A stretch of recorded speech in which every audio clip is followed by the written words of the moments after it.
Hi, this is Larry Feldman from Career Changers USA. We're at Gengras Volkswagen in Plainville, Connecticut, and we're going to deal with Vaughn today. Vaughn is one of these salespeople that people immediately like, they gravitate towards him. All he wants to know is how he can run his business model and his business a little more efficiently and get a little bit of a better result. As Vaughn makes his way to see Larry, why don't you visit CareerChangersUSA.com to schedule a consultation with Larry? He'll help to improve your dealership, efficiency, sales, and people. Let's head back to Larry. Vaughn, come on over if you have a minute, please. I have a second. Excellent. Great to see you. Nice to meet you. This is Vaughn, one of our terrific salespeople here. Vaughn, how long have you been with Gengras? It's funny, actually, I used to be the lot guy here for a little bit, and then I worked on cars, and then I actually started doing sales. So I would say a couple, like 6, 7 months, maybe 8 now. We got an American success story. He's working his way up. He's probably going to own the place soon. Right now, they're chiseling out the sign that says Vaughn's Volkswagen. Don't tell the Gengrases. They get funny about that stuff. Vaughn, we were talking a little bit earlier about closing a deal. Vaughn has a very good personality. He listens well, and he's not afraid to ask for the deal. And I said to him, how do you present yourself? And he said, Larry, I find out what they want, and I give them the number, and then I stop talking, which is terrific. But I then said to him, well, what if they don't say yes right away? And Vaughn said? Well, what I said was, usually sometimes the customer's objection is, I don't want to pay this price, or I want a discount, and I would feel I think the we've same heard way. that once in a while. Yeah, I would say it too, right? But we have different trim cars, same cars, like Tiguan SE, Tiguan SEL, Tiguan SE R-Line.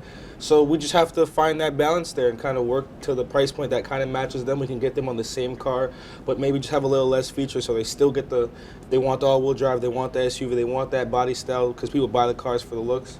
I can still do that, but maybe just drop down the trim. Customers are kind of like snowflakes. No two of them are the same. And I was never really happy with the concept. They're going to do everybody and everything the exact same way. So certainly there might be customers where it makes sense to lower the trim level. But the only thing I want you to be careful of is let's not push somebody off of something that they've already stated they want and that you've built value in. Okay? Hey, let's go get a steak. Oh, you can't afford a steak? Well, there's a hamburger joint down the way. You may not be in the mood for a hamburger, particularly if we've gotten people excited and we've built them up. So I think maybe we turn it around and say, here's the beautiful part of this. We have vehicles everywhere. Everywhere. I'll get you anything you want. Hey, I can get you something fancier. I can get you something less fancy. But the most important thing is you seem like a pretty sophisticated buyer. Okay, hey, you taught me a couple things. I'm supposed to be the salesperson here. And it seems like you found what you really want. Let's really work together and see if we can make this make sense before we change. But again, whatever you want, that's, I think, a little bit more effective, at least to keep in the back of your mind, because think about it. You've spent time with them, you found out what they want, you drove them, you got them all excited, and you say, well, that's too expensive, let's show you something else. I'm not sure that that's the best thing psychologically. This has worked for me forever. I hope it'll work for you. When people would say to me, I'm not buying today, you've already had that happen to you, correct? A bunch of times. Okay. I believe at this point, as friendly as we've become, that if I said to you, hey man, let's skip out and get some food, you'd say, Lau, I'll go with you in a minute. Yeah. Me and you were cool. But if I selected a place you didn't like, you might say, Larry, I'll eat with you anytime. Just pick another place. And the reason people don't usually like to go back to a restaurant is they didn't like the food, they didn't like the service, or maybe it was too expensive. Fair, yeah. Okay. Well, the only things that matter here are the car, truck, the vehicle, the dealership, and you. Because if they don't like any of those three, why would they want to move forward? So when people would say to me, how about with the people that come in and run out of gas in the parking lot? You know they're buying a car, but they still want to game you a little bit. Okay. Well, I used to look them in the eye with the biggest smile. You got to learn to smile so hard your face hurts. Really? Gosh, I'm sorry. I thought you loved the Tiguan. No, the Tiguan's beautiful.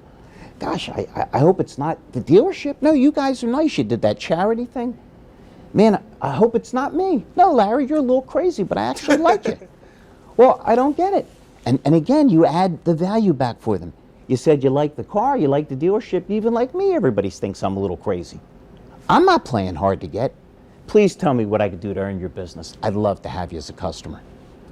Yeah. When people would tell me it's too expensive, I'd say, you know, I feel you. I'm on a budget too, and it's tough to keep. But I bet you work as hard as I do, so they don't think we work hard. When I used to say it, they say, man, I work much harder than you. Then tell me why you don't deserve it.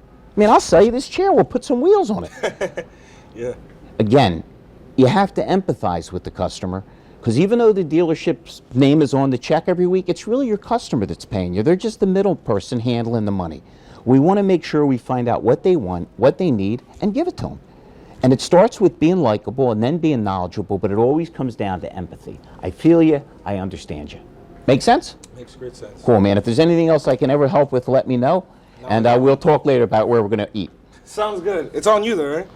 Cut the video.